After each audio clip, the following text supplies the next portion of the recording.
1000 বছর আগে তিনি মানুষের সামনে এটি পেশ করলেন যে এই পৃথিবীর শেষ কথা নয়, আর একটা জায়গা আছে যেই জায়গায় এই পৃথিবীর সব কাজের হিসাব দিতে হবে, সেই জায়গাটায় আমাদের সকলকে উঠতে হবে।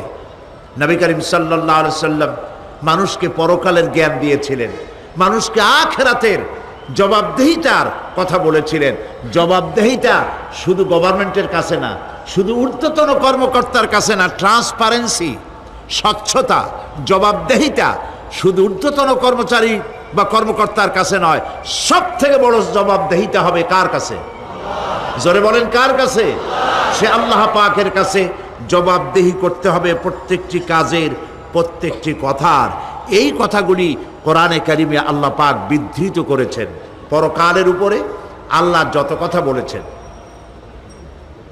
পরকালের উপরে ভিত্তি করে, আখিরাতের উপরে ভিত্তি করে আল্লাহ রাব্বুল আলামিন যত কথা বলেছেন, মওতের কথা, কবরের কথা, হাসরের কথা, সিরাতের কথা, মিজানের কথা, জাহান্নামের কথা, জান্নাতের কথা, বিচারের কথা, পরকাল কেন্দ্রিক যত কথা আল্লাহ পাক কোরআন শরীফে বলেছেন, সব কথাগুলি যদি এক জায়গায় করা যায়, গোটা কোরআন শরীফের 10 পারার সমান হয়ে যাবে। সম্ভবত কোরআনে কারিমের এমন কোন রুকু, এমন কোন পাতা নাই যেখানে আকারে ইঙ্গিতে পরকালের জবাবদেহিতা সম্পর্কে একেবারে কিছু বলা হয়নি।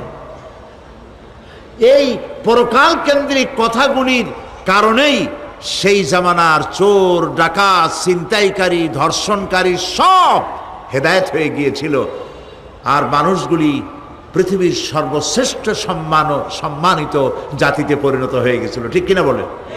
সত্য কিনা বলেন?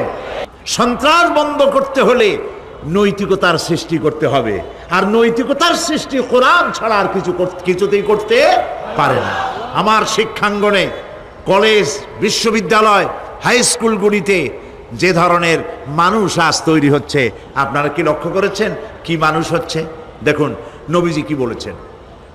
আল্লাহর নবী বলেন, ইন্নাল্লাযী লাইসা ফি জাওফিহি শাইউম মিনাল কুরআনি কাল বাইতিল খারিব। যেই স্মৃতির ভিতরে, যেই দেহের ভিতরে কোরআন নাই, ওই দেহটা একটা বিরান বাড়ির মতো, একটা পোড়ো বাড়ির মতো। যেই বাড়িতে মানুষ থাকে না, এটাকে বিরান বাড়ি বলে। তো যেখানে মানুষ থাকে না, এটা একটা বাড়ি কিন্তু মানুষ নাই, এই বাড়িতে কি থাকে বলেন তো? বলেন। এই কথার জবাবে প্রায় লোকেরা বলে যে ভূত থাকে। আপনারা এই বিষয়ে একেবারে নিশ্চিন্ত হন, পৃথিবীতে ভূত আর পেতনি বলে কিছু নেই। খামোখাই আপনারা ভয় পান, ভূত পেতনি নেই। যে ঘরে মানুষ নাই সেখানে চামচিকা থাকে, সেখানে বিচ্ছু থাকে, সাপ থাকে, সেখানে এই ধরনের সরীসৃপ এগুলি থাকে। এখন যেখানে যেই দেহের মধ্যে কোরআন নাই, সেই দেহটা বিরান বাড়ির মতো। আমাদের শিক্ষাঙ্গনগুলিতে এক সময় এর মনোগ্রামগুলিতে লেখা ছিল, ইকরা বিস্মি রাব্বিকাল্লাযী খালাক, লেখা ছিল রব্বি জিদনি ইলমা, লেখা ছিল না? ছিল। 1972 সনে যারা ক্ষমতায় এলেন, তারা এসে আল্লাহর কোরআনের আয়াত দুটি তুলে ফেলে দিলেন। এটি কি মিথ্যে না সত্য? এখন কোরআনে কারিম এমনিতেই ওখানে পড়ানো হয় না, পরীক্ষায় পাশ করার জন্য 2-4টা আয়াত, 2-4টা হাদিস, আর তো কিছু নাই। একথা সত্য কিনা? মনোগ্রাম ছিল, কোরআনের আয়াত লেখা ছিল, এই কোরআনের আয়াত তুলে দেওয়া হলো। এখন কোরআন নাই। কোরআন নাই কি আছে? যেই দেহের ভিতরে কোরআন নাই, যে স্মৃতিতে কোরআন নাই, সেটা বিরান বাড়ির মতো। বিরান বাড়িতে বিচ্ছু থাকে, সাপ থাকে, কুইচা থাকে, সেখানে হিংস্র প্রাণী থাকে। যেখানে যে শিক্ষাঙ্গনগুলিতে কোরআন নাই, সেই শিক্ষাঙ্গনিতে ওই সব জিনিস থাকে যা বিরান বাড়িতে থাকে। কথা বুঝতে পেরেছেন? ফলে আমাদের শিক্ষাঙ্গনগুলি থেকে চাঁদাবাজ, মাস্তান, গুন্ডা, ধর্ষণকারী ইত্যাদি সাপ্লাই হচ্ছে, তবে সব না। একটা উল্লেখযোগ্য অংশ খারাপ হয়ে যাচ্ছে। এটা ঠিক কিনা বলেন? এই খারাপ যদি ভালো বানাতে চাই, নীতি নৈতিকতা ছাড়া, কোরআনের শিক্ষা ছাড়া, পরকালের জবাবদেহি তার চিন্তা ছাড়া আমরা আমাদের শিক্ষাঙ্গনকে বিডিআর দিয়া, পুলিশ দিয়া, আর্মি অপারেশন করে এই নীতি নৈতিকতার সৃষ্টি করা যাবে না। মানুষ ওজনে কম দেয়, খাদ্যে ভেজাল দেয়, জমিনের আইল ঠেলে, বউকে পর্দায় রাখে না, মিথ্যা কথা বলে, ওয়াদা খেলাপ করে, প্রতারণা করে, এই সব জিনিস আপনি বন্ধ করতে পারবেন না। ক্লিন হার্ট তো ভালো, এর থেকেও বড় কোনো অপারেশন যদি থাকে সে অপারেশন করেও মানব গোষ্ঠীকে ভালো বানানো যাবে না। একটি জিনিসই মানুষকে ভালো করতে পারে, সেটা হলো আল্লাহর কাছে কিয়ামতের দিন জবাবদেহিতা। এই জবাবদেহিতার উপরে ভিত্তি করেই আমি আপনাদের সামনে কথা বলতে চাই, যদি আল্লাহ পাক আমাদেরকে তৌফিক দান করেন। আমরা বলি আমিন। কাফেরেরা তিনটি জিনিসের প্রথম জিনিসের সাথে তারা দ্বিমত খুব একটা করতে পারে নাই। তারাও জানতো যে আল্লাহ এক আছেন।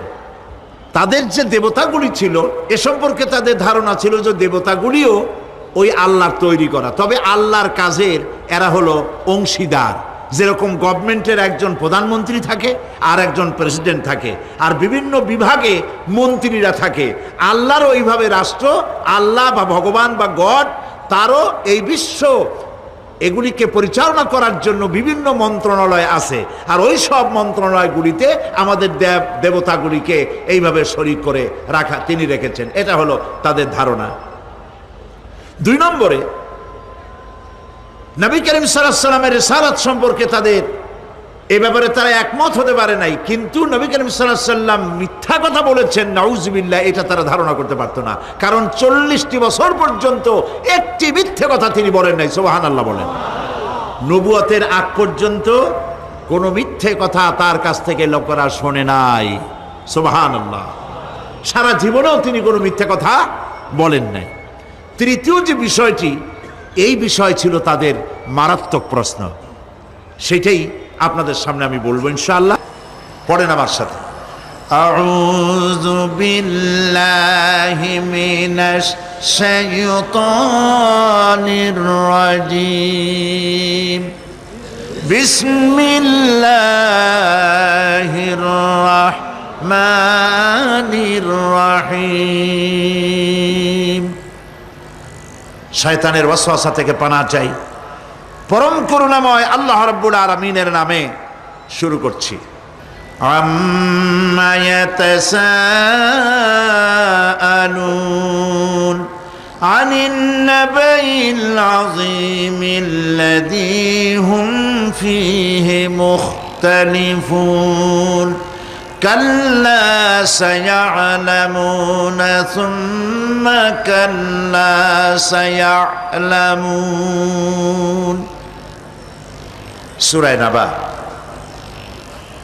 নবী করিম সাল্লাল্লাহু আলাইহি ওয়াসাল্লাম বলেছেন, কেউ যদি দুনিয়ায় বেঁচে থেকে জীবিত চোখ দিয়ে পরকাল দেখতে চায়, পরকাল তো আমরা দেখতেছি না, কি বলেন? আমরা দেখতেছি? আমাদের কোন আত্মীয় স্বজন, মরা আত্মীয় স্বজন বেঁচে এসে ওই জগৎ সম্পর্কে আমাদেরকে কিছু বলতে পারতেছে? কেউ পারে না। কাজেই সেই পরকালটা কেমন হবে নবী করিম সাল্লাল্লাহু আলাইহি ওয়াসাল্লাম বলেছেন, কেউ যদি দেখতে চায়, তাহলে দুনিয়ায় বেঁচে থাকা অবস্থায় কেউ যদি পরকাল দেখতে চায়, তাহলে সে যেন সূরা নাবা, সূরা নাজিআত, সূরা তাকবীর, সূরা আল ইনফিতার সে যেন পড়ে। তাহলে কিয়ামত তার চোখের সামনে ভেসে উঠবে। সুবহানাল্লাহ। আল্লাহ পাক বলছেন, আম্মা ইয়াতাসাআলুন, তারা কি সব ব্যাপারে জিজ্ঞাসাবাদ করছে?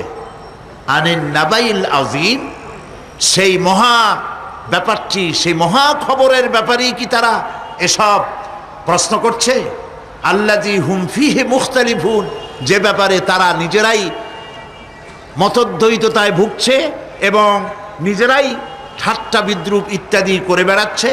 কাল্লা সায়া'লামুন, কখনো নয়, অবশ্যই তারা জানতে পারবে। সুম্মা কাল্লা সায়া'লামুন, পুনরায় বলছি, অবশ্যই তারা এই বিষয়টি জানতে পারবে। এ হলো আয়াত যদ্দূর পড়েছিলাম তার শাব্দিক তরজমা। এরা আম্মা ইয়াতাসাআলুন আনিন নাবাইল আযীম, নাবাইল আযীম বলতে কিয়ামত এবং পরকালকে বুঝায়। ইয়াতাসালুন বলতে জিজ্ঞাসাবাদ, পরস্পর পরস্পরকে তারা জিজ্ঞাসা করতো, কি ভাই আমরা নাকি মরে যাব, তারপর নাকি জিন্দা হব, এটা কেমন কথা? আল্লাযী হুম ফীহি মুখতালিফুন, যে বিষয় নিয়ে তারা পরকালের বিষয়টি নিয়ে পরস্পর পরস্পরে ঠাট্টা করত, বিদ্রূপ করত।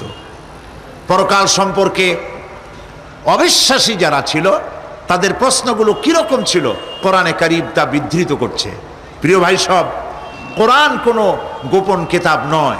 আল্লাহ পাক কোনো জিনিস গোপন রাখেন নাই, সব জিনিসকে মানুষের সামনে স্পষ্ট করে দিয়েছে।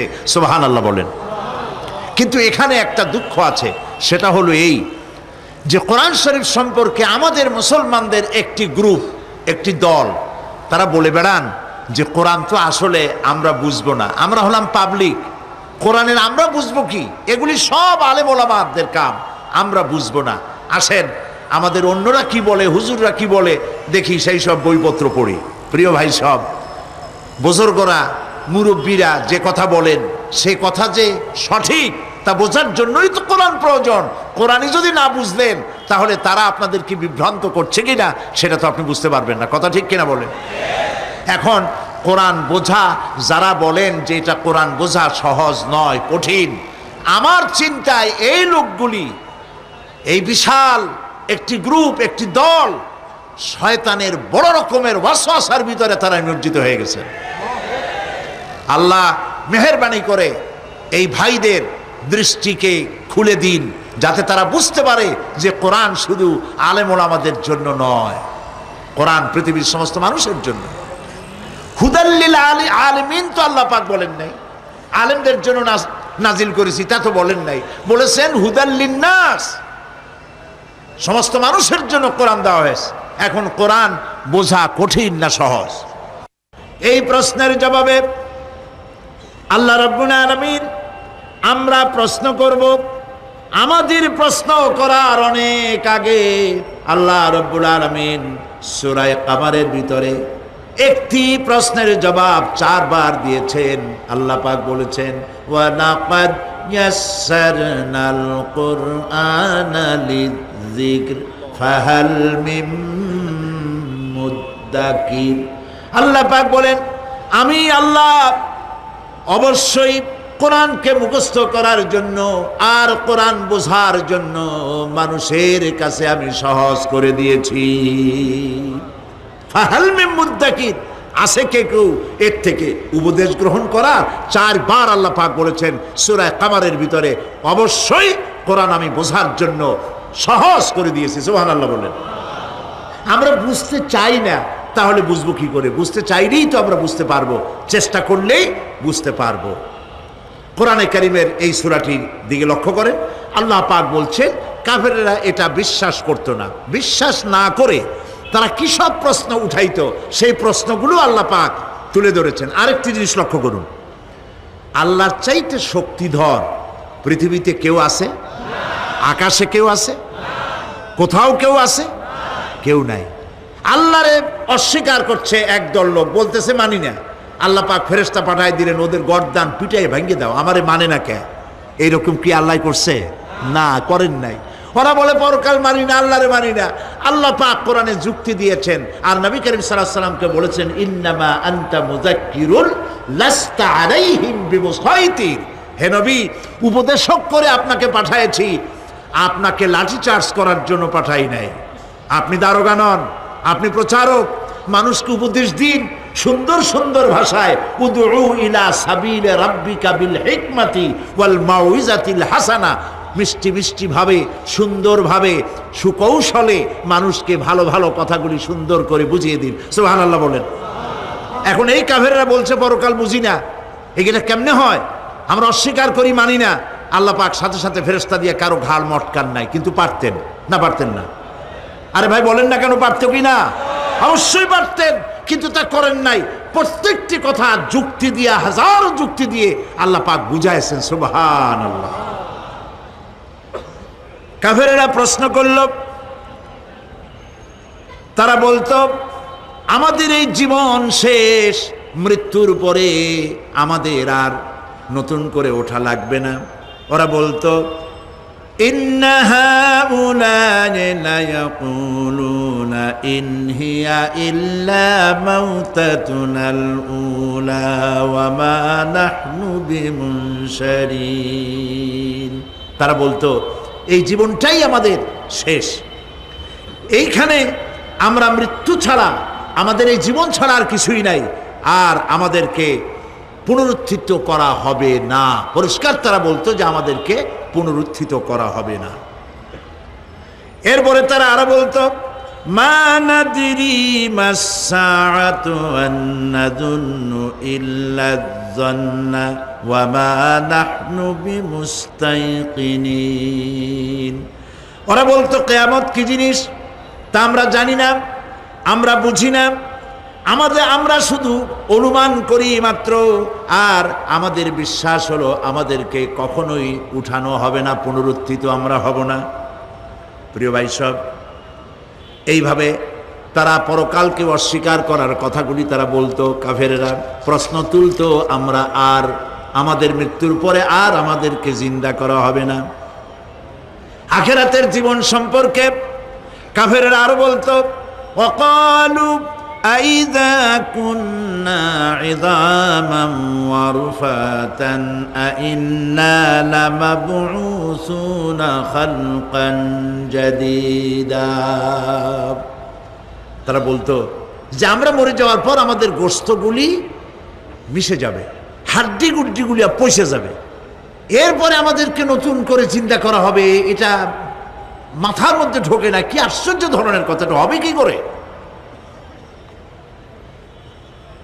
কাফের বেঈমানেরা আরো নানা ধরনের প্রশ্ন তারা করত। তারা বলতো আইদা মিতনা ওয়া কুন্না তুরাবান যালিকা রাজউম বাঈদ।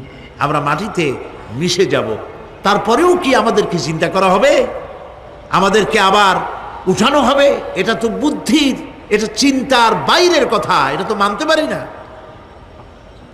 আসলে কাফেরদের এই বক্তব্য অনুযায়ী পরকালের জীবন বুদ্ধি বহির্ভূত নয়। ওরা যে বলে যে এটা আমাদের বুদ্ধিতে কুলায় না, আসলে তারা বুদ্ধি খাটায় নাই। কাফের তো বুদ্ধি খাটায় নাই। যেমন আমাদের ইউনিভার্সিটিতে ঢাকা বিশ্ববিদ্যালয়ে একজন ছিল, হ্যাঁ আমি নাম নাই নিলাম, আপনারা তো বুঝে ভালাইছেন। সে কয় যে পরকাল বিশ্বাস করি না, বিয়ে টিয়া মানি না, মরা এটা হইতে পারে কিন্তু মরার পরে আরেকটা জীবন হবে, ওইখানে হিসাব হবে, বিচার হবে, এই সমস্ত মানি না। এর থেকে আমারে তোমরা, আমি মরার পর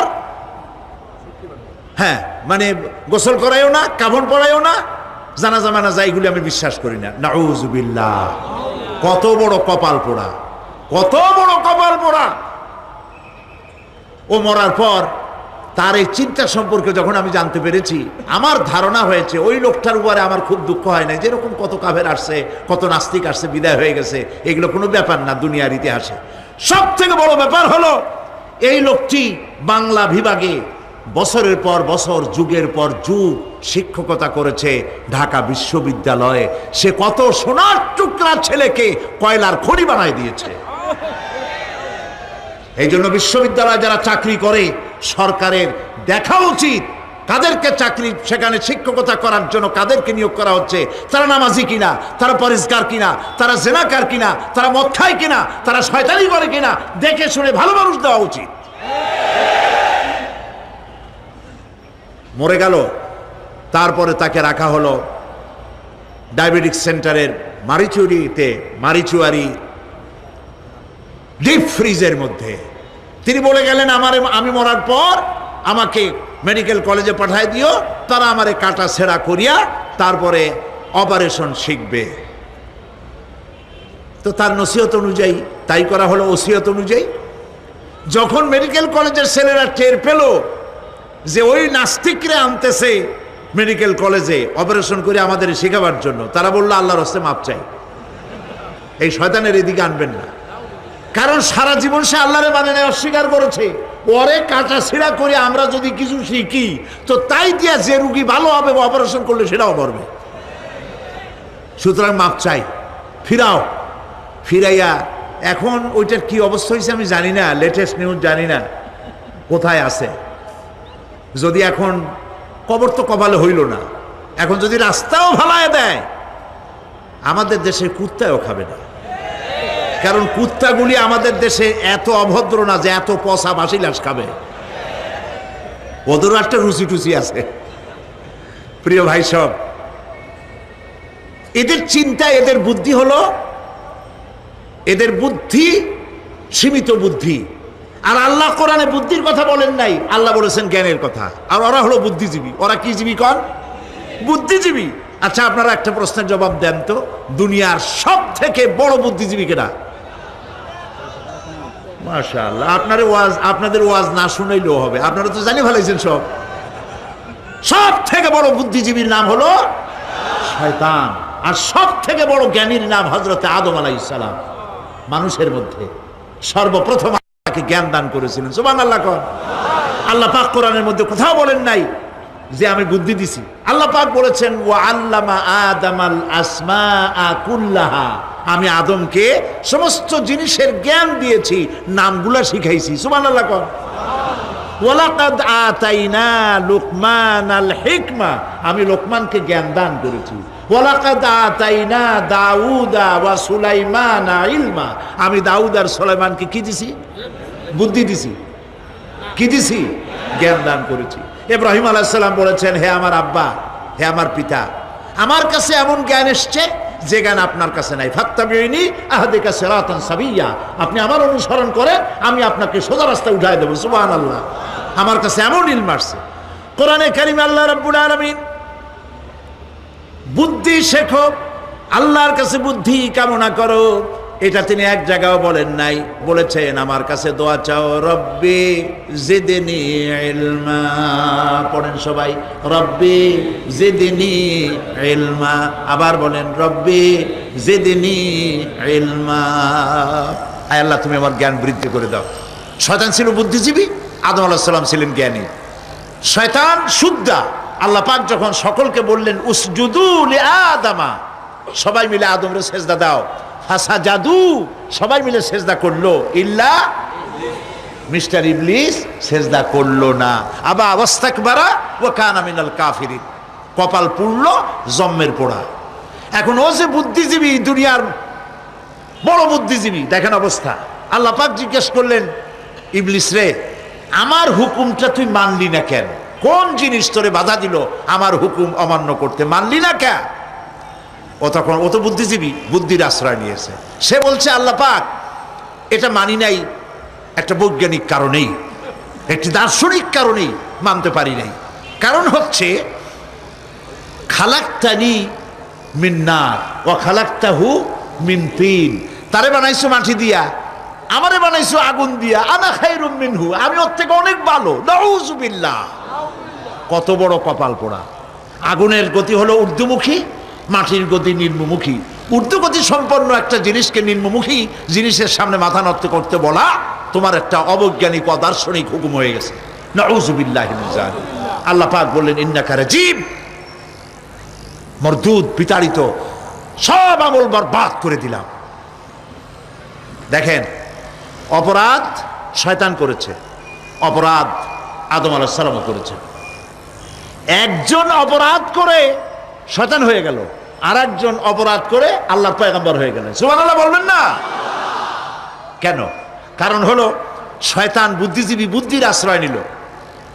আদম আলাইহিস সালাম তিনি বুদ্ধির আশ্রয় নেন নাই, তিনি আকলের, তার জ্ঞানের কাছে তিনি আশ্রয় নিয়েছেন। অর্থাৎ তিনি চিন্তা করতেছিলেন যে আল্লাহ পাক আমাকে নিষেধ করলেন একটা গাছের কাছে যেতে, আমিও গেলাম, বউও গেল, যা নিষেধ করলেন সেটা করলাম। এখন যদি আল্লাহ আমারে প্রশ্ন করেন যে আমার হুকুম অমান্য করলা কেন, কি জবাব দেব?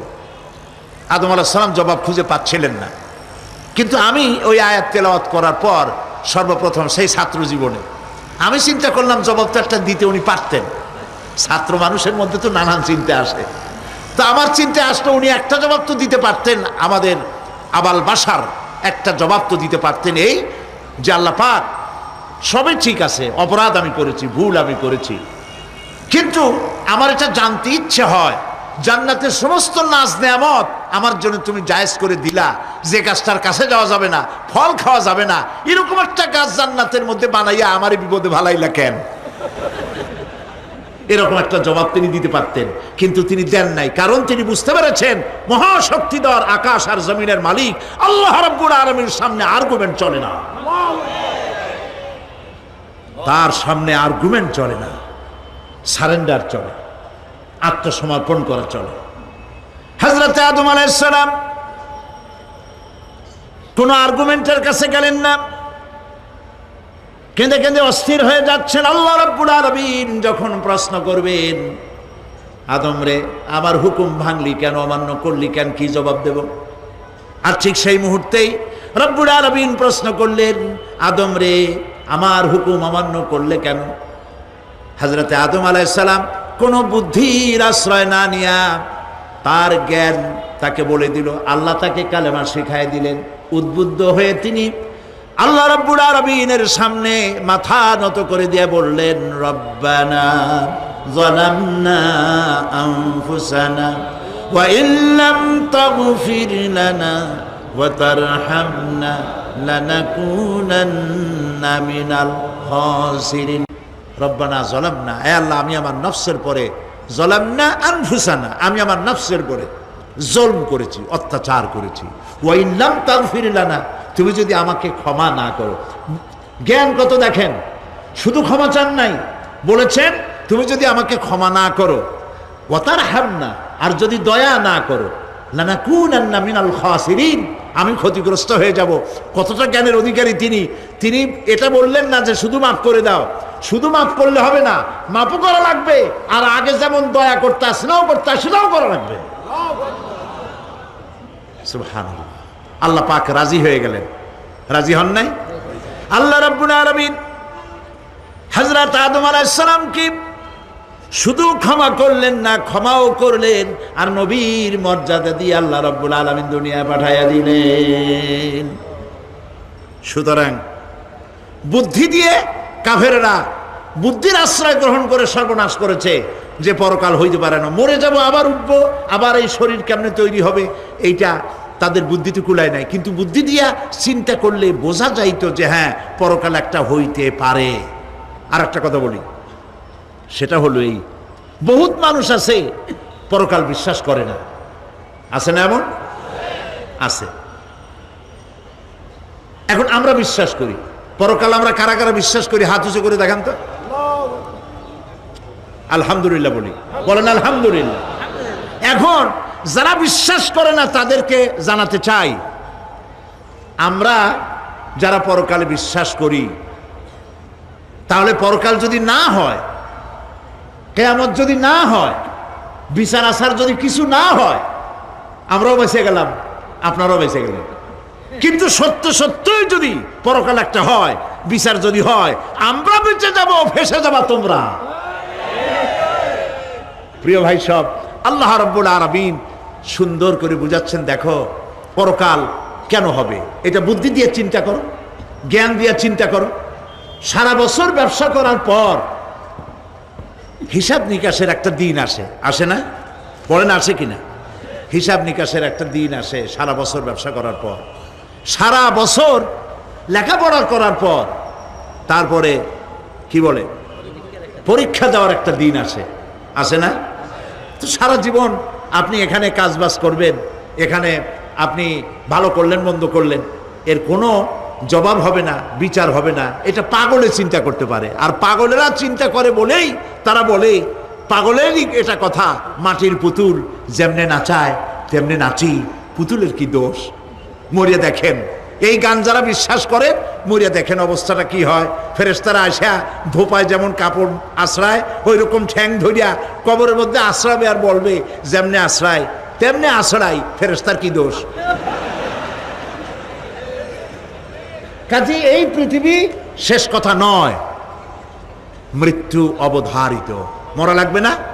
এবার দেখেন আল্লাহ কি বলেন, আল্লাযী খালাকাল মাউতা ওয়াল হায়াতা লিয়াবলুয়াকুম আইয়ুকুম আহসানু আমালা। আল্লাহ পাক বলছেন, আমি মৃত্যু আর জীবন সৃষ্টি করেছি কেন করেছি লক্ষ্য করুন, লিয়াবলুয়াকুম, যাতে করে আমি তোমাদেরকে পরীক্ষা করে নিতে পারি। কি ব্যাপারে? আইয়ুকুম আহসানু আমালা, আমলের দিক থেকে, নেক কাজের মধ্য থেকে, ভালো কাজ এবং খারাপ কাজের মধ্য থেকে, আইয়ুকুম আহসানু আমালা থেকে তোমাদের মধ্যে কে উত্তম, কে ভালো মানুষ, এইটার পরীক্ষা নেওয়ার জন্য আমি মৃত্যু আর জন্মের সৃষ্টি করেছি। প্রিয় ভাই সব খুব লক্ষ্য করুন, জন্ম আর মৃত্যু, জন্ম হলে মৃত্যু হবেই, না হবে না? এই যে একটা ডিউরেশন, একটি সময়, এই সময়টা হলো পরীক্ষার সময়। আমরা যারা পড়াশোনা করেছি, আপনারা পড়াশোনা করেছেন নিশ্চয়ই, কলেজে অথবা হাই স্কুলে অথবা মাদ্রাসায় প্রতি বছর একটা করে পরীক্ষা আসে না পরীক্ষা? এই পরীক্ষার ডিউরেশন কত সময়? 3 ঘন্টা। কয় ঘন্টা বলে? 3 ঘন্টা। এই 3 ঘন্টা পরীক্ষা দিতে গিয়ে আপনারা কি কোনো ছাত্রকে দেখেছেন যে প্রশ্নপত্র সামনে নিয়ে গল্প করতেছে, প্রশ্নপত্র সামনে নিয়ে তাস খেলে, জুয়া খেলে, আর একদিকে তাকায় থাকে? প্রতিটি মুহূর্ত সে কাজে লাগাচ্ছে, প্রতি মুহূর্ত কাজে লাগাচ্ছে। 3 ঘন্টা পুরা হওয়ার 2 ঘন্টার মধ্যে পরীক্ষা তার শেষ হয়ে গেছে, কিন্তু সে চলে যাচ্ছে না, বাকি আরো 1 ঘন্টা আধা ঘন্টা রিভাইজ করতেছে। সে যা যা পরীক্ষা দিয়েছিল প্রশ্ন অনুযায়ী জবাবগুলি ঠিক হয়েছে কিনা সে মিলাই দেখে। কারণ কি? কারণ হলো এই পরীক্ষা যদি ফেল করি, বাপ মায়ের কষ্ট করা পয়সাগুলি বিফলে চলে যাবে, আমি চাকরি পাবো না, আমার জীবনটা 1 বছরের জন্য নষ্ট হয়ে যাবে। এই জন্য সে এত খাটাখাটনি করে পরীক্ষায় ভালো ফল করার জন্য সে পরীক্ষা দেয়, এবং পরীক্ষার রেজাল্ট এই পৃথিবীতেই হয়। ঠিক কিনা বলে? খাতা দেখতে যতদিন লাগে তারপরে পরীক্ষা হয়। খুব লক্ষ্য করুন, আমাদেরও একটা পরীক্ষা চলতেছে এই পৃথিবীতে, সকলে। ওইটা শিক্ষাঙ্গনের পরীক্ষা, এটা জীবনের পরীক্ষা। এই যে ওর পরীক্ষার ডিউরেশন, সময়কাল 3 ঘন্টা, আর আমাদের পরীক্ষার, সমস্ত মানুষের পরীক্ষার সময়কাল হলো জন্ম থেকে শুরু করে মৃত্যু পর্যন্ত। এর মধ্যে বালেগ হওয়া পর্যন্ত সময়টা কনসিডারেবল, ক্ষমার যোগ্য। 15 বছর 12 বছর বালেগ হইতে যে কয় বছর লাগছে, এইটা যা করছেন যা বলছেন সব মাপ। কিন্তু বালেগ হওয়ার পরের থেকে নিয়ে মৃত্যু পর্যন্ত যা যা করবেন সমস্ত কাজের হিসাব আল্লাহর কাছে দিতে হবে। একটা প্রশ্ন করি আপনাদের কাছে, রাগ করবেন না তো? বলবেন যে কথা বলতে তো আপনি আসছেন, আমাদের দিয়ে খাটান কেন, এরকম চিন্তা করবেন না তো? প্রশ্নটা হচ্ছে, বলেন তো দেখি, পৃথিবীর মধ্যে সব চাইতে মূল্যবান জিনিস, দামি জিনিস কোনটা? হ্যাঁ, ইখতিলাফ হয়ে গিয়েছে, ইখতিলাফ হয়েছে। কেউ বলেছে যৌবন, কেউ বলেছে কোরআন, কেউ বলেছে ইসলাম। আর যারা বেশি বুদ্ধি রাখে তারা খামোশ, তারা কথা বলে নাই। কোনটা কইয়া কোন জ্বালা চুপ করে থাকাই ভালো। সব থেকে মূল্যবান জিনিসের নাম সময়। সব থেকে মূল্যবান জিনিসের নাম কি? এবার বলেন, এই পৃথিবীর মানুষ সব থেকে অপচয় করে কোন জিনিসে? সময়। সময়ের অপচয় আমরা যা করি। বাড়িতে আজকে রাত্রে ক্যালকুলেটর, কম্পিউটার, ক্যালকুলেটর না থাকে, যদি কাগজ কলম হাতে নেন, জীবনের 15 বছর বাদ দেন, এখন আপনার বয়স এখন যা, এই বয়সে প্রতিদিন ওই যৌবন প্রাপ্তির পর থেকে নিয়ে এই পর্যন্ত প্রতিদিন টেলিভিশনের সামনে নাটক দেখার জন্য, সিনেমা দেখার জন্য, ন্যাশনাল জিওগ্রাফি দেখার জন্য, ডিসকভারি দেখার জন্য, স্পোর্টস দেখার জন্য প্রতিদিন কয় ঘন্টা টিভির সামনে আপনি বসেন। এরপরে আপনি এগুলিকে সপ্তাহে কয় ঘন্টা হয়, মাসে কয় ঘন্টা হয়, বছরে কয় ঘন্টা হয়। বয়স এখন আপনার 50 বছর, 15 বছর বাদ দেন, 35 বছর। হিসাব করেন কয় বছর আপনি টেলিভিশনের সামনে বসা ছিলেন। আমার কথা কি মাথায় ঢুকছে? কয় বছর টেলিভিশন আর সিনেমা হলে বসা ছিলেন? চায়ের দোকানে গল্প করতে গিয়ে, আড্ডা মারতে গিয়ে কতটা সময় নষ্ট করেছেন? রবীন্দ্রনাথ, যতীন্দ্রনাথ, যোগীনাথ, তারপরে শরৎচন্দ্র, এই সমস্ত এই নাম মনে আসলো। কবি, সাহিত্যিক, ঔপন্যাসিক, নাট্যকার, তাদের বইপত্র, গল্পের বই, ভূতের গল্প, এই সমস্ত গল্পের বই পড়িয়া জীবনে কতটা সময় নষ্ট করেছেন। সবগুলি এক জায়গায় করেন, সবগুলি এক জায়গায় করেন। এরপরে আপনার চোখ ছানা বড় হয়ে যাবে, দেখতে পাবেন আপনার জীবনের উল্লেখযোগ্য 35 বছরের কম করে হলেও 20 বা 25 বছর অপচয় হয়ে গেছে, নষ্ট হয়ে গেছে। ইন্না লিল্লাহি ওয়া ইন্না ইলাইহি রাজিউন। জীবনের সব থেকে মূল্যবান সময়গুলি নষ্ট করে ফেলেছি আমরা। আল্লাহ পাক বলেছেন পরীক্ষা নেওয়ার জন্যই এই পৃথিবীতে দিয়েছিলাম। এখন ওর পরীক্ষার, ছাত্রের পরীক্ষার সময় 3 ঘন্টা, রেজাল্ট আউট হবে এখন। আর আপনার আমার পরীক্ষা মৃত্যুতে, জন্ম থেকে শুরু মৃত্যু পর্যন্ত, কিন্তু রেজাল্ট এখানে আউট হবে না। রেজাল্ট আউট হবে কোথায়? কিয়ামতের দিন। কোথায় হবে? হতেই হবে কিয়ামতের দিন। সেদিন এই পৃথিবীতে যারা ভালো কাজ করবে, ভালো কাজের জন্য আল্লাহ পুরস্কার দিবেন, আর মন্দ কাজ যারা করবে তাদের জন্য তিরস্কার তারা পাবেই। এই জন্য বিচার, কিয়ামত হওয়া, বিচার হওয়া, এটা বিবেকের দাবি, এটা জ্ঞানের দাবি। যারা বুদ্ধিজীবী দাবি করে, কপাল পোড়া, এরা এটা বোঝে না, এদের মাথার মধ্যে এটা ঢোকে না। ঠিক কিনা বলে? প্রিয় ভাই সব, কিয়ামত হবে এবং কিয়ামতে আল্লাহর দরবারে আমাদের সকলকে উঠতে হবে, এতে কোনো সন্দেহের অবকাশ না। এবার দেখেন আল্লাহ পাক এবার যুক্তি দিয়ে বুঝাচ্ছেন। সুবহানাল্লাহ বলেন। তোমরা যারা বলো যে মরে যাব, পচে যাব, মাটির সাথে মিশে যাব, আবার জিন্দা হব কেমনে? আল্লাহ বলে কেমনে জিন্দা হবা বুঝাই। সুবহানাল্লাহ বলেন। আল্লাহ রাব্বুল আলামিন বলেন, আল্লাহুল্লাযী আরসালার রিয়াহা ফাতুসিরু সাহাবা ফাসুকনাহু ইলা বালাদিন মাইয়িতিন ফাআহইয়ানা বিহিল আরদা বা'দা মাউতিহা কাযালিকান নুশুর।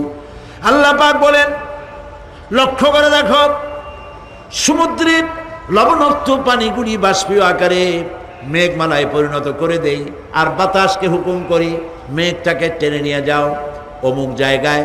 আল্লাহ যেখানে বৃষ্টি দিতে চান, বাতাস মেঘকে ঠেলে নিয়ে সেখানে নিয়ে আসে। বৃষ্টির পানিগুলি পড়ল। আল্লাহ পাক বলেন, আকাশের সেই বৃষ্টির পানি দিয়া মরা জমিনকে আমি জিন্দা করে দিলাম। ফাআহইয়ানা বিহিল আরদা বা'দা মাউতিহা। এই মৃত্যু জমিনকে আমি জিন্দা করলাম, সেখানে তুমি বীজ বপন করলে, সেই বীজগুলি, বীজের মাথা ফাটাইয়া চারাগুলি কে বাড়ি করে দিল? মাটির আস্তরণ, মাটির আস্তরণের মধ্যে কদুর বিচি, লাউর বিচি। আপনারা কদু কন না লাউ বলেন? যেটাই হোক, বুঝলেই হইল, কদু অথবা লাউ একই কথা। অথবা যে কোনো শাক সবজি, উদ্ভিদ, এর চারা, এর বীজ মাটিতে দেওয়া হলো, মাটিটা ফেটে চারা, যে পাতা দুটো বেরিয়ে আসলো, এই পাতা কি শক্ত না নরম? তাহলে মাটিটা ফাটাইয়া পাতা দুটো বাইর করে দিল কে? সুবহানাল্লাহ বলে। রব্বুল আলামিন দৃষ্টান্ত দিয়ে বুঝাচ্ছেন, আলাম ইয়াকুন নুতফাতাম মিন মানিয়্যিন ইউমনা সুম্মা কানা আলাকাতান ফাখালাকা ফাসাওয়া ফাজআলা মিনহু যাওজাইনি যাকারা ওয়াল উনসা। আল্লাহ পাক বলেন, মানুষকে নিকৃষ্টতম মাতৃগর্ভে নিক্ষিপ্ত এক ফোঁটা পানি ছিল না, আমি তার থেকে আকার আকৃতি দিয়ে সুগঠিত করে মানুষের আকার দান করেছি, আর মায়ের পেটের ভিতরে আমি নারী আর পুরুষ বানাইছি, কন্যা সন্তান এবং পুত্র সন্তান বানাইছি। সুবহানাল্লাহ কোন। এখন মানুষে কয় যে আমরাও পারি। এই যে ক্লোনিং সিস্টেম একটা শুরু হয়েছে, শুনছেন আপনারা? কথা না কইলে বুঝি কি? ক্লোনিং পদ্ধতি। এটি ক্লোনিং পদ্ধতি, বিজ্ঞানীরা যারাই কাজটা করতেছে, তারা বিশ্ব সভ্যতাকে বিনষ্ট করার একটি মারাত্মক কাজে তারা হাত দিয়েছে। ক্লোনিং পদ্ধতিতে যে যা কিছু তৈরি হয়, এর আগে ভেড়ার বাচ্চা হয়েছে, ছাগলের বাচ্চা বানাইছে, সেগুলি তার মায়ের মতোই হয়েছে অথবা পিতার মতো হয়েছে। পিতার ডিএনএ নিয়ে একটা পুরুষ জাতীয় জন্তুর ডিএনএ অথবা স্ত্রী জাতীয় একটি জন্তুর ডিএনএ নিয়ে তারপরে বিশেষ প্রক্রিয়ার মাধ্যমে সন্তান, এই বাচ্চা উৎপাদনের ব্যবস্থা তারা শুরু করেছে পশু দিয়ে। এরপরে মানুষ এভাবে করা যায় কিনা সেই চিন্তা তারা করেছে। ইতিমধ্যে নাকি দুটো বাচ্চা হয়েছে, এটা সত্য না মিথ্যা এখনো যাচাই করা যায় নাই। কিন্তু পশুর থেকে যেগুলো হয়েছে সবগুলি রোগ নিয়ে আসছে পৃথিবীতে, গেল 1 নম্বর কথা। 2 নম্বরে ডিএনএর মাধ্যমে যে মানব শিশু পয়দা হয় তার সবগুলি তার মায়ের অনুকরণে হয়। একেবারে অবিকল মায়ের চেহারা নিয়ে আসতেছে, অবিকল পিতার চেহারা নিয়ে আসতেছে। চিন্তা করুন, এই মেয়ে যখন বয়সপ্রাপ্তা হবে তখন তার পিতা কি করে বুঝবে তার বউ কোনটা আর মেয়ে কোনটা? উচিত হবে পৃথিবীর সমস্ত নেতৃবৃন্দ, বিশ্ব নেতৃবৃন্দের ঐক্যবদ্ধ হয়ে এই দুঃসাহসিক কাজকে বাধা দিয়ে বন্ধ করে দেওয়া উচিত। আল্লাহর সৃষ্টির সাথে পাল্লা দিতে গেলে ধ্বংস ছাড়া পথ থাকবে না। লক্ষ্য করেছেন? আপনি সাক্ষী দিলে আজ এক সাক্ষী দেবেন, কালকে বলবেন যে ওই সাক্ষী আমি দেইনি। আজকে সই করেছেন, কালকে বলবেন ওই সই আমি করি নাই। কিন্তু আল্লাহ রাব্বুল আলামিন আপনার ফিঙ্গারপ্রিন্ট, আপনার আঙ্গুলের ছাপ এমন করে দিয়েছেন, এই আঙ্গুল দিয়ে যদি কাগজের উপর একটা টিপ মারেন, টিপ সই করেন, আপনার বাবা কবর থেকে উঠে এসেও বলতে পারবে না যেটা আপনার না। আদম আলাইহিস সালাম থেকে নিয়ে আজ পর্যন্ত, আজ থেকে নিয়ে কিয়ামত পর্যন্ত যত মানুষ পৃথিবীতে এসেছে আর আসবে, কোন মানুষের আঙ্গুলের রেখার সঙ্গে আর একজন আঙ্গুলের রেখার মিল হবে না। এ হচ্ছে আমার আল্লাহর সৃষ্টি, সুবহানাল্লাহ।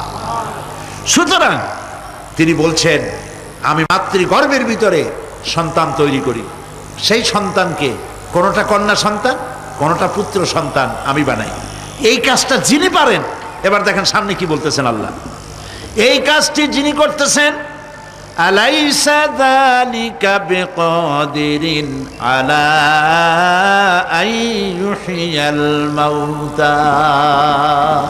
এত বড় কাজ যিনি সম্পাদন করেছেন, এক ফোঁটা নাপাক পানি, এক ফোঁটা নিকৃষ্ট গান্দা পানি যা শরীর থেকে নির্গত হলে পরে গোসল ফরজ হয়ে যায়, এমন এক ফোঁটা পানি দিয়ে তোমার জন্মের উৎপত্তি করেছি, আকার দিলাম, হাত দিলাম, পাও দিলাম, চোখ দিলাম, সুন্দর করে বানালাম, তারপরে পৃথিবীতে পাঠালাম।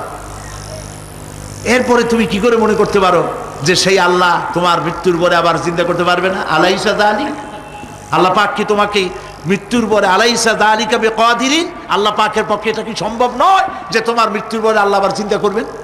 বলেন অবশ্যই পারবেন, বলেন অবশ্যই পারবেন। প্রিয় ভাই সব, আল্লাহ পাক এর পরে বলছেন, ইয়া আইয়ুহান নাসু ইন কুনতুম ফি রাইবিম মিনাল বা'সি ফাইন্না খালাকনাকুম মিন তুরাব।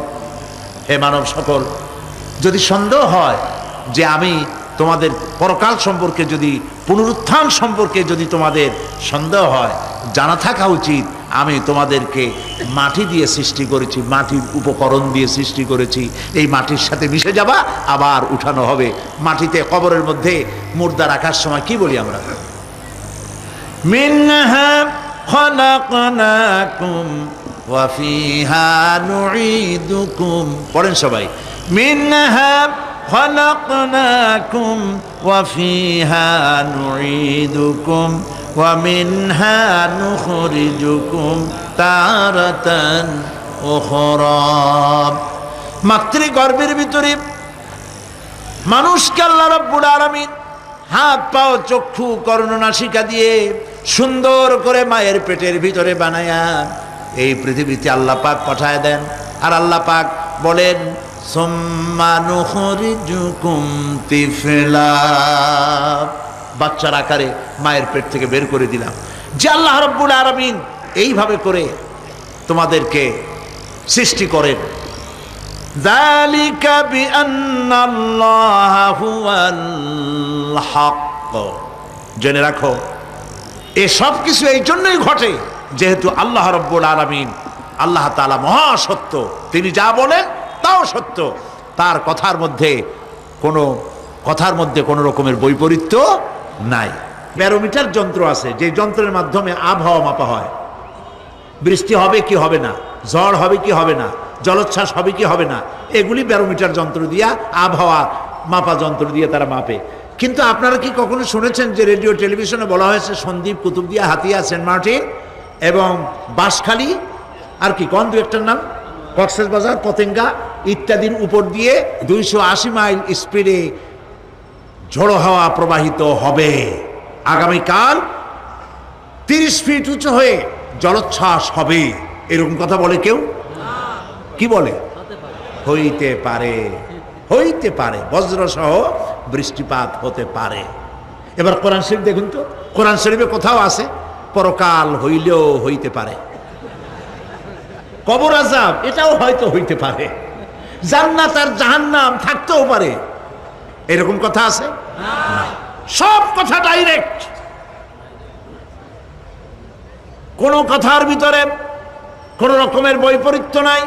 আল্লাহ রাব্বুল আলামিন বলেছেন ইযাস সামাউ ফাতারাত, আকাশ সমূহ যখন বিদীর্ণ হয়ে যাবে, ওয়া ইযাল কাওয়াকিবু তাসারাত, আর যখন তারকা সমূহ বিক্ষিপ্ত হয়ে পড়বে, ওয়া ইযাল কুবুরু বুসিরাত, আর যখন কবরের ভিতরে যা কিছু আছে সব উদ্গীরণ করে দেওয়া হবে।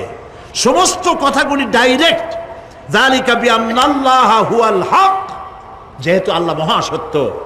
ওয়া মান আসতাকু মিনাল্লাহি কিলা, আর আল্লাহর চাইতে সত্যবাদী আর কে আছে? বলেন আছে কেউ?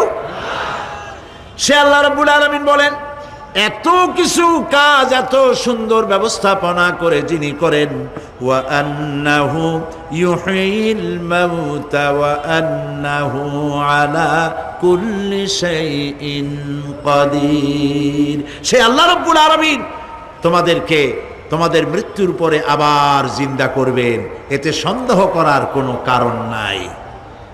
وأن الساعة آتية لا ريب فيها وأن الله يبعث من في القبور, আল্লাহ পাক বলছেন অবশ্যই কিয়ামত আসবে, তাকে কেউ বিন্দুমাত্র এতে কোনো সন্দেহ নাই।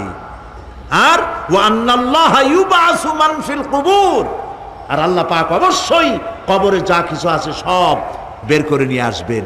কান্নাহুম জারাদুম মুনতাশির, যেমন আপনারা দেখছেন কিনা এই যে যখন বন্যা বলে, পানি টানি যখন ওঠে, বন্যা না কি বলে, তুফান, বন্যা ইত্যাদি যখন হওয়ার সম্ভাবনা হয়, তখন মাটি থেকে, গ্রাম্য পরিবেশে দেখা যায় মাটি থেকে পোকামাকড়গুলি এভাবে উঠতে থাকে। দেখছেন না? আপনারা দেখছেন কিনা? পাখাওয়ালা পিঁপড়াগুলি এইভাবে সব উঠতে থাকে। কান্নাহুম জারাদুম মুনতাশির, এইভাবে করে পোকামাকড় পতঙ্গগুলি যেভাবে মাটি থেকে উদ্গত হতে থাকে, সমস্ত খবরগুলি থেকে মানুষগুলি এভাবে উদ্গত হয়ে যাবে। তবে হ্যাঁ, আপনারা একটা প্রশ্ন করতে পারেন যে কবর দিয়ে সব উঠবে, কিন্তু যে মানুষের বাগে খাইছে তার কি হবে? যে মানুষ আগুনে পড়ে গেছে তার কি হবে? যে নদীর মধ্যে ডুবে গেছে তার কি হবে? যে কুমিরের পেটে চলে গেছে তার কি হবে? এরকম একটা প্রশ্ন আপনারা করতে পারেন। কবর কাকে বলে সেটা আমাদের জানতে হবে। কবর শুধু মাটির গর্তটাকেই কবর বলা হয় না, এটি আলমে বারজাখ, এটি পর্দা, এটা জবনিকা। মৃত্যুর পরের জীবনটাই হলো আলমে আখিরাত পর্যন্ত যাইতে যে জীবনটা লাগে, যে একটি সময় আছে, এই সময়টার নামটাই হলো কবর। সেটা গর্তের মধ্যে হইতে পারে, মাটির মধ্যে, সেটা বাঘের পেটে হতে পারে, সেটা কুমিরের পেটে হতে পারে, সেটা পানিতে পচে যেতে পারে, এটা কোনো বিষয় না। আল্লাহ পাক উঠাতে চাইবেন এবং সমস্ত কিছুকে কিয়ামতের দিন আল্লাহ রাব্বুল আলামিন তার দরবারে হাজির করবেন। তাহলে আমরা বুঝতে পারলাম যে কিয়ামত যে হবে এই ব্যাপারে কোনো সন্দেহের অবকাশ নাই। এখন ওই কিয়ামতের দিন আল্লাহ রাব্বুল আলামিন আমাদের বিচার নেবেন, হিসাব করবেন। দুনিয়ায় যে পরীক্ষা দিয়েছিলাম, এই পরীক্ষায় যদি কেউ একবার ফেল করে, আর একবার পরীক্ষা দিয়ে পাস করার সুযোগ আছে, আরো একবার যদি ফেল করে আবার পরীক্ষা দিয়ে পাস করার সুযোগ আছে। 10 বার পরীক্ষা দিবেন, 10 বার ফেল করবেন, 100 বার পরীক্ষা দিবেন, 100 বার ফেল করবেন, তারপরেও আবার পরীক্ষা দেওয়ার সুযোগ আছে। কিন্তু কিয়ামতের ময়দানে যদি কোনো মানুষ তার জীবনের পরীক্ষায় যদি ফেল করে, দ্বিতীয়বার পরীক্ষা দিয়া পাশ করার আর কোনো সুযোগ নাই। এই পৃথিবীতে জজ কোর্টে কেউ হেরে গেল, হাইকোর্টে আপিল করার সুযোগ আছে। হাইকোর্টে যদি হেরে যায়, সুপ্রিম কোর্টে কেস করে জেতার সুযোগ আছে, আপিল করার সুযোগ আছে। সুপ্রিম কোর্টেও হেরে গেল, প্রেসিডেন্টের কাছে জীবন ভিক্ষা চাওয়া যাইতে পারে। কিন্তু কিয়ামতে আখিরাতে আদালতে ওই জায়গায় মানুষ যদি একবার তার জীবনের মামলায় হেরে যায়, দ্বিতীয়বার আপিল করার আর কোনো জায়গা নাই। কঠিন জায়গা, সেই জায়গা হবে এবং সেখানে সবাইকে উঠতেই হবে। সুতরাং এই যে প্রশ্ন করা হয় যে এই কিয়ামত কবে হবে, এটা বিশ্বাস করি না, হ্যান ত্যান ইত্যাদি, মরলে আবার জিন্দা করবে কে, এইসব প্রশ্নের কোনো দাম নাই। আল্লাহ পাক এই ব্যাপারে আরেকটি কথা বলছেন, ইয়াসআলুনাকা কাআন্নাকা হাফিয়ুন আনহা কুল ইন্নামা ইলমুহা ইনদাল্লাহ ওয়ালাকিন্না আকসারান নাসি লা ইয়ালামুন। হে নবী, এরা আপনার কাছে এই প্রশ্নটা করে এইভাবে যে কিয়ামত কবে আসবে, মনে হয় যেন আপনি এটা জানেন। এই ইলম কিয়ামত কবে হবে মনে হয় যেন আপনি এটা জানেন, সেই জন্য তারা এই প্রশ্নটা করছে। আসলে কুল ইন্নামা ইলমুহা ইনদাল্লাহ, কিয়ামত কবে হবে এটা কে জানেন? ওয়ালাকিন্না আকসারান নাসি লা ইয়ালামুন, অবশ্যই অধিকাংশ মানুষের এইটা জানে না। কিয়ামত কবে হবে এটা একমাত্র আল্লাহ পাক জানেন। পরকালের জীবন যে হবে এতে কোনো সন্দেহ নাই, সেই ব্যাপারে আল্লাহ পাক বলছেন, আআনতুম আশাদ্দু খালকান আমিস সামাউ বানাহা। তোমরা যে পুনরুত্থান সম্পর্কে অস্বীকার করো, এবার চিন্তা করো, তোমারে বানানো কঠিন না ওই মহা আকাশটা বানানো কঠিন? কোনটা কঠিন বলেন না আপনারা, কোনটা কঠিন? আপনারা একটু তাকায় দেখেন তো, এই যে বিশাল প্যান্ডেল, এই প্যান্ডেলে খুঁটি আছে না নাই? আছে কি না? কতগুলা খুঁটি গুনতে আপনার আধা ঘন্টা খানেক সময় লাগবে, ঠিক না? এই একটা প্যান্ডেল বানাতে যদি এতগুলি খুঁটি লাগে, তাহলে বিশাল আকাশে যদি এই রকম খুঁটি লাগতো আকাশটারে ঝুলায় রাখার জন্য, তাহলে চিন্তা করেন তো, খুঁটির জ্বালায় গাড়ি টাড়ি চালান যাইতো? আছে কোনো খুঁটি? জোরে বলেন, আছে? নাই। ওই আকাশটাকে আল্লাহ পাক বলছেন, আনতুম আশাদ্দু খালকান আমিস সামাউ বানাহা। তোমারে বানানো কঠিন না ওই বিশাল আকাশ বানানো কঠিন? কোনটা কঠিন ছিল? তো ওই আকাশটা বানানোই তো আল্লাহ পাকের কাছে সহজ হয়ে গেছে। তাহলে তোমারে একবার বানাইয়া যে একবার বানাতে পেরেছেন তিনি আবার জিন্দা করতে পারবেন না, এই চিন্তা কেন করো? আল্লাহ রাব্বুল আলামিন কোরআনে কারীমের ভিতরে পরিষ্কার করে বলেছেন, ওরা বলে, কাফের বেঈমানেরা বলে, ক্বালা মান ইউহয়িল ইযামা ওয়া হিয়া রামীম। আমাদের হাড় গোড় যখন পচে যাবে, গলে যাবে, কে আমাদের জিন্দা করবে? জবাবে আল্লাহ পাক বলেন, হে নবী আপনি বলুন, কুল ইউহয়িয়াল্লাযী আনশাহা আউওয়ালা মাররা। আপনি বলে দিন যে আল্লাহ রাব্বুল আলামিন একবার তোমাকে সৃষ্টি করেছেন, প্রথমবার যিনি সৃষ্টি করেছেন, দ্বিতীয়বার মৃত্যুর পরে আবার তিনি জিন্দা করবেন। কেন বিশ্বাস করো না? সুতরাং এই যে আল্লাহ পাক মানুষকে জীবন দিয়েছেন, এই জীবনের পরে মৃত্যু, মৃত্যুর পরে আবার আমাদের সকলকে উঠতে হবে এবং আল্লাহ পাকের দরবারে আমাদেরকে উপস্থিত হতে হবে। এই কথাগুলি যারা অস্বীকার করে, পরকাল যারা মানে না, তাদের সম্পর্কে আল্লাহ পাক বলছেন, والذين كذبوا بآياتنا ولقاء الآخرة حبطت أعمالهم। আল্লাহ পাক বলেন, যারা পরকালকে অস্বীকার করেছে, আখিরাত যারা মানে না, তাদের জিন্দেগীর সকল আমলগুলিকে আল্লাহ পাক বরবাদ করে দিবেন।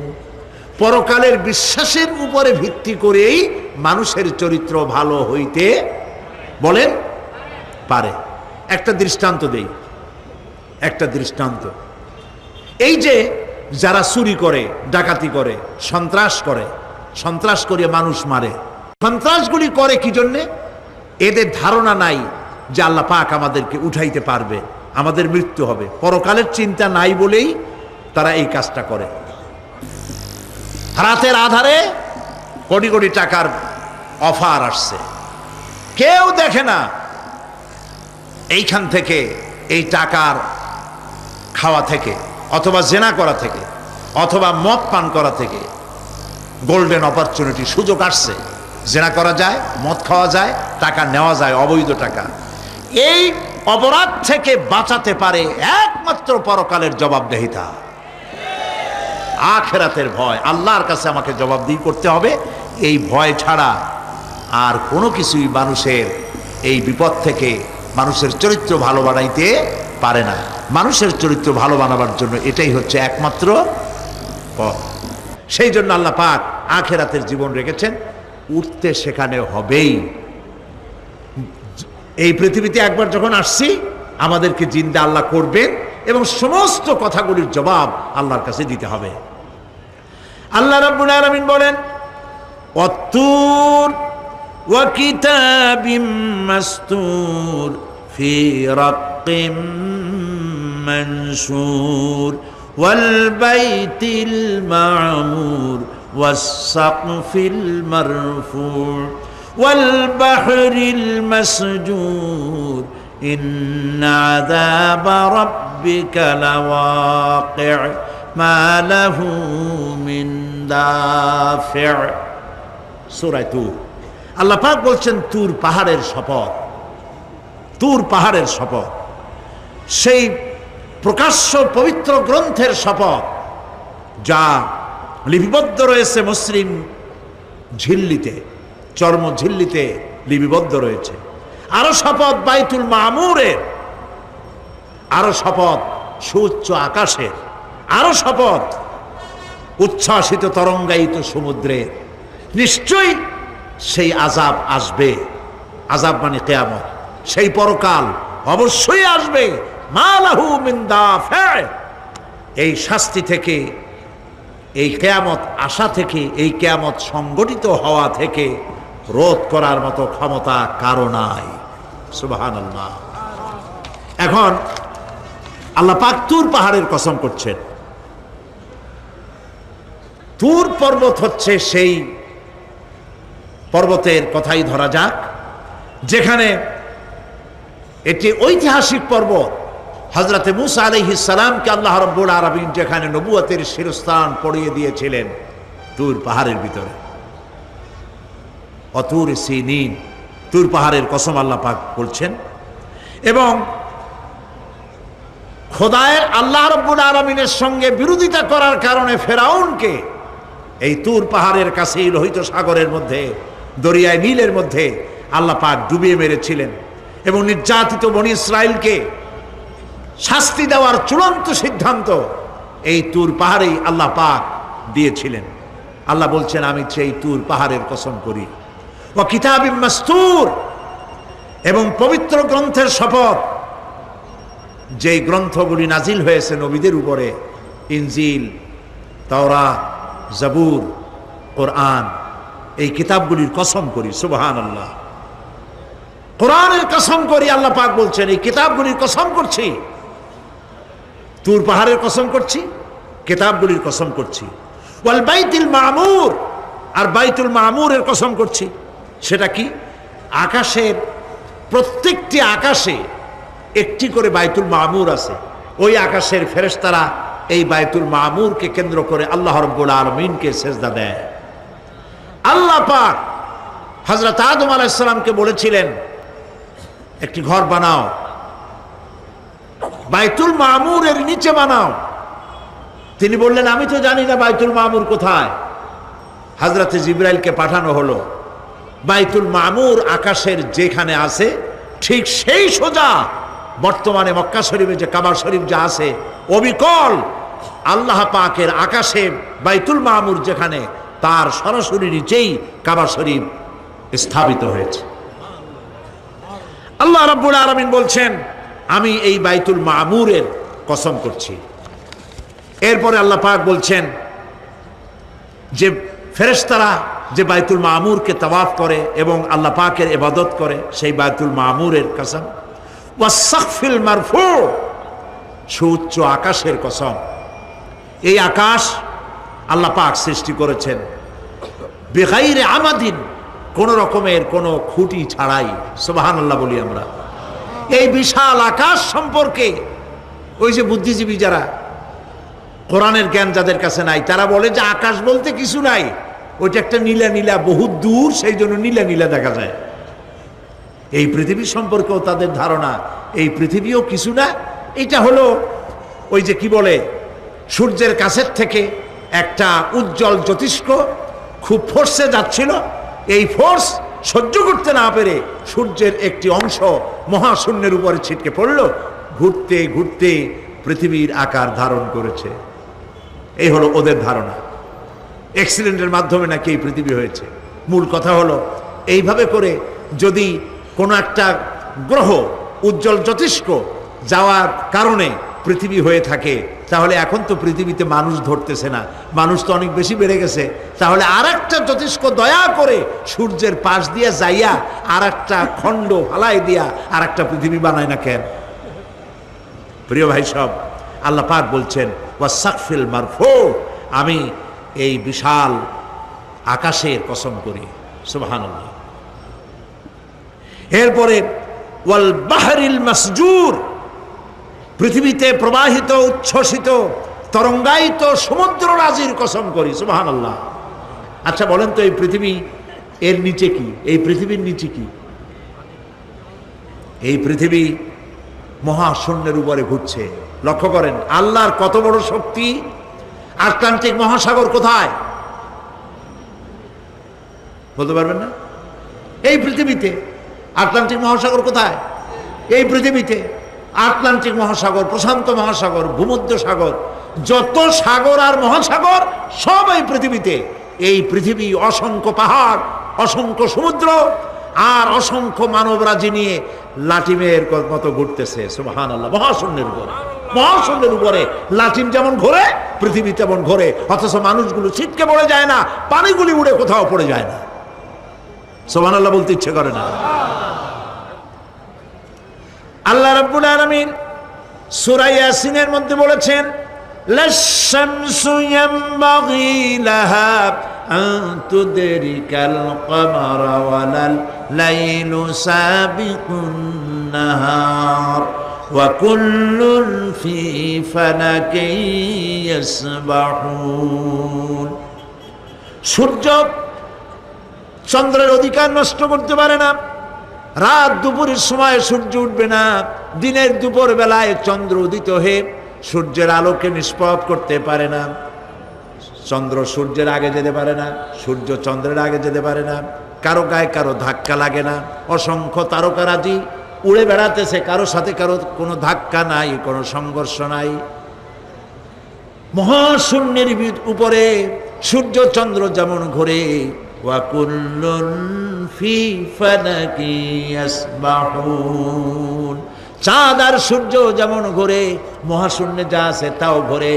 এই পৃথিবীটা মহাশূন্যের উপরে, গোটা পৃথিবী সমস্ত সমুদ্র আর মহাসমুদ্র নিয়ে সব ঘুরতেছে। সুবহানাল্লাহ। ওয়াল বাহরিল মাসজুর, তরঙ্গায়িত উচ্ছ্বসিত সমুদ্র রাজির কসম করি। সমুদ্র সন্দ্বীপ যাওয়ার সময় কেমন অবস্থা হয় যদি তুফানে পড়ে? দাল্লা মান তাদউনা ইল্লা ইয়াহু, সকলের কথা মানুষ ভুলে যায়।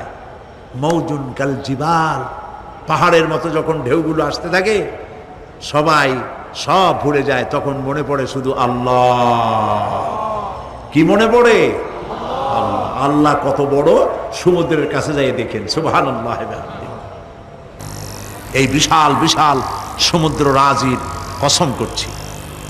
এতগুলি কসম করে আল্লাহ পাক কোরআনে কারিমের মধ্যে বলছেন, দেখো এই সব জিনিসগুলি আমি সৃষ্টি করেছি, আর এই জিনিসগুলির কসম করে বলছি সেই পরকাল অবশ্যই অনুষ্ঠিত হবে, সেই আযাব আসবে। কেউ এই পরকাল অনুষ্ঠিত হওয়া থেকে কেউ ফিরাইয়া রাখতে পারবে না। এখন তোমরা প্রশ্ন করতেছো আল্লাযী ফীহি আল্লাযী হুম ফীহি মুখতালিফুন, এই ব্যাপারে তোমরা ইখতিলাফ করতেছো, মতবিরোধ করতেছো, ঠাট্টা করতেছো, বিদ্রূপ করতেছো। কাল্লা সায়ালামুন, অবশ্যই তোমরা জানতে পারবে। সুম্মা কাল্লা সায়ালামুন, অবশ্যই তোমরা জানতে পারবে সেই পরকাল হবে, এতে কোনো সন্দেহ নাই। সুবহানাল্লাহ বিহামদিহি। রব্বানা যালামনা আনফুসানা ওয়া ইন লাম তাগফির লানা ওয়া তারহামনা লানাকুনান্না মিনাল খাসিরিন।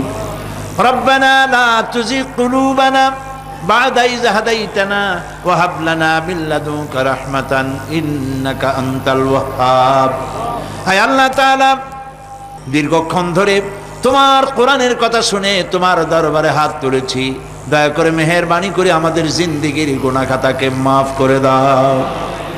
আমাদের মা বাপ মুরব্বিয়ান যারা কবরে চলে গেছে, আল্লাহ তাআলা কবরগুলিকে জান্নাতের টুকরায় পরিণত করে দাও।